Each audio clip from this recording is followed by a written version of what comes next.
Of course, with Governor Beshear getting that national attention, what does that mean for his future here in Kentucky?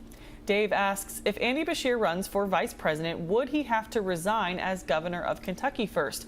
Here's our Victor Puente with the answer to that good question. No, he would not. Like most states, Kentucky has no requirement for a governor to resign if they're running for another office.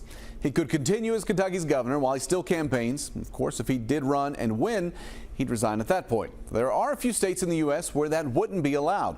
They passed what are known as resign to run laws. In those states, certain office holders have to resign from their current office if they plan to run for another. Arizona, Florida, Georgia, Hawaii, and Texas all have some version of those laws, although they don't all apply to their governors. Hawaii's does, so does Arizona's, unless they're in the final year of office. And Florida's law used to, but on May 24, 2023, Governor Ron DeSantis signed Florida Senate Bill 7050 into law that made it possible for a sitting governor in Florida to run for president or vice president without resigning. Of course, this won't be a question that has to be answered if Beshear isn't on the ticket. If you have a good question, you can just email us. Goodquestion@wkyt.com. I'll see you on WKYT Mornings.